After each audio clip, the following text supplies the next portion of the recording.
Մեր առաջին պահանջում մենք ժամանակին ներկայացրել ենք հանդիպելով սոցիալ-նախարարի երկու տեղակալի եւ միգրացիայի վարչության դեր։ Ժամանակին ներկայացրել ենք, եթե Հայաստանի Հանրապետությունը ի վիճակի չի փախստականների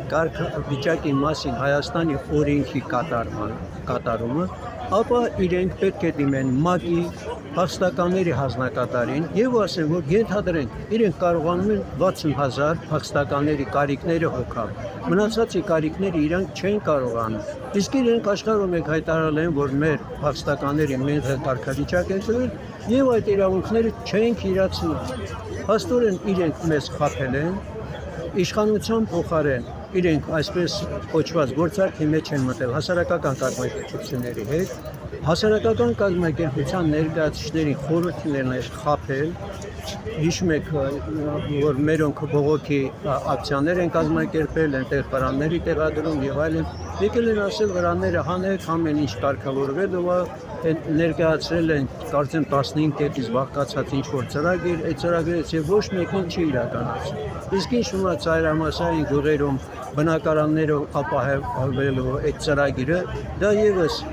օրենքների չիմացություն է, միջազգային օրենքներով արգելվում է փախստականներին սահմանամերձ գյուղերում մանավանդ որ պատերազմի վտանգը առկա է նման մարդկանց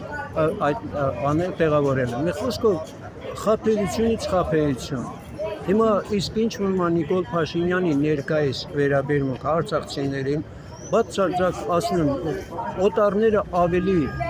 սրտացավ են, քան թե կոնկրետ Նիկոլ Փաշինյանի գլխավորությամբ այսպես կոչված այդ ջիվաղա պետությունը, որ ինքը այս պահին ստեղծել է։ Եվ մեր բողոքը պատկերացնում եք, մենք փաստորեն շատերը ասում են դուք որպես հյուր եք եկել, այս եք, այն եք։ Մենք եկել ենք Մայր Հայաստան, մոռացել են, որ այդ նույն Փաշինյան եւ մնացածը 1988 թվականին դուրս են եկել ցույցի եւ այնտեղ միշտ ասում են մենք ուզում ենք միանանք Մայր Հայաստանի եւ Մայր Հայաստանը մեզ է սպասում։ Միթե Մայրը այդպես է ընդունում իր որդիներին։ Պատկերացրեք անգամ որփի կարգավիճակ այսօր չունեն։ Այդ 40,000-ները եթե չտրամադրեն, այսօր բազմաթիվ ընտանիքներ կա, որ մնալու են դրսում։ Կոնկրետ մեր ընտանիքի օրինակն եմ ասում։ Եթե մեր ընտանիքի մի անդամ այս պահին չաշխատեր, ապա մենք ամիսը տալիս ենք 260,000 վարկի փոխհատուցում։ Հիմա 200,000 մենք ստանում ենք, 4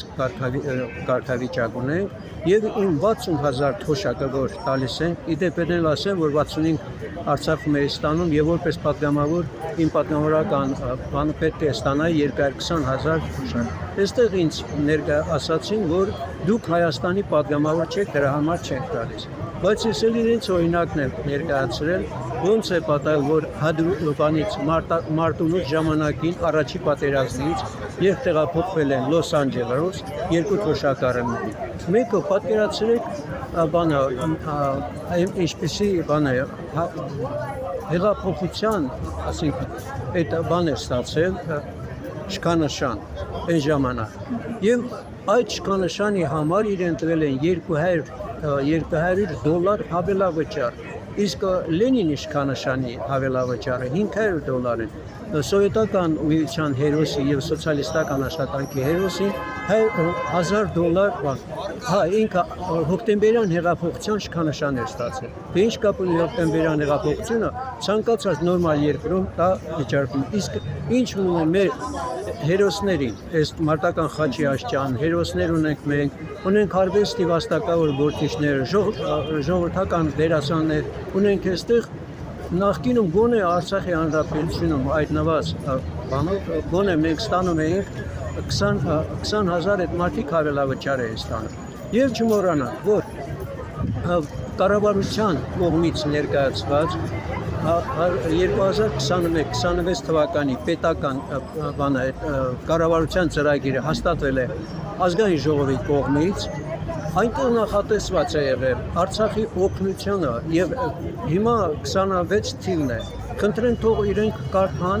իրենց այդ կառավարության կողմից հաստատված։ Չմոռանանք նաեւ որ Հայաստանի Հանրապետությունը, Արցախի Հանրապետությունը յուրաքանչյուր տարի տալիս է 100-ից ավել միլիարդ դրամ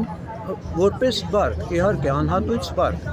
Հիմա եթե 100,000-ը իրենք կարող են մի քիչ մաթեմատիկայից գաղափար ունենան, ու բաժանեն անգամ 150,000-ի, դա էլ բաժանեն 12-ի, կտեսնեն, որ առնվազն յուրաքանչյուր ամիս, յուրաքանչյուր արցախցու մինիմում հասնում է 76,000 դրամ։ Հիմա 50,000 դրամ տվել են,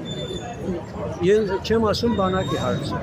Բանակն էլ ֆինանսավորում Հայաստանի Հանրապետության կողմից։ Հիմա այդ բանակի բոլոր մեր անդամներն են այստեղ։ Մեր հրամանատարները, սպայական կազմը, բոլորն այստեղ։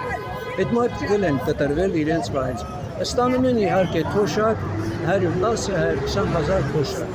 գնդապետները։ Պարոն Սարգսյան, նաև բնակապահովման ծրագրից օգտվելու համար պարտադիր է Հայաստանի Հանրապետության քաղաքացիություն ստանալը։ Սա արդյոք մարդու իրավունքների վրա բռնություն չէ։ Գիտեք դա ինչ է կատարվում։ Փաստորեն, եթե բոլոր արցախցիները ստանան Հայաստանի Հանրապետության քաղաքացիություն եւ այսօր Նիկոլ Փաշինյանը համագործակցի Հեյդար Ալիևի հետ եւ Հեյդար Ալիևը մեծ հաճույքով բոլոր արցախցիների բնակարանները, որ գտնում են Արցախի Հանրապետությունում, բոլորը միջազգային համապատասխան օրենքներով ինքը կարող է փոխհատուցի։ Եվ փաստորեն ստացվել է, որ մենք բոլորս Հայաստանի Հանրապետության քաղաքացիներ ենք եւ մեր բնակարանների փոխհատուցումը կարող է մեծ բաժանել, խնդիր չկա։ Ենթադրենք ես ունեմ բնակարան, գնահատվի ենթադրենք $50,000, օրինակի համար եմ ասում։ Մենք արդեն էլ հետ դարձի ճանապարհ չկա, փակվում է։ Միթե դա դժվար է հասկանալ։ Իսկ Նիկոլ Փաշինյանը եւ իր ոհմակը հասկանալով են անում այդքան։ Դա միամեկին էլ բարձ է, որտեղ իրենք բոլորն դավաճաններ են, ազգային դավաճաններ, ոչ թե պետության կամ ինչ-որ ազգի դավաճաններ են։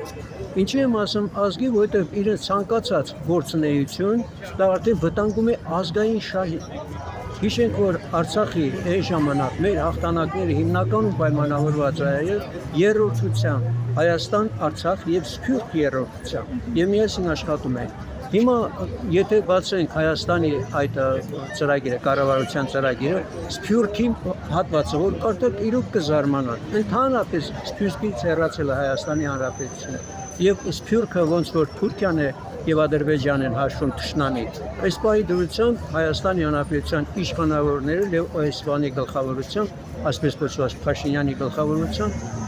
քիչ է մնում Փաշազադե ասել, նույնն է, տարբերություն չկա։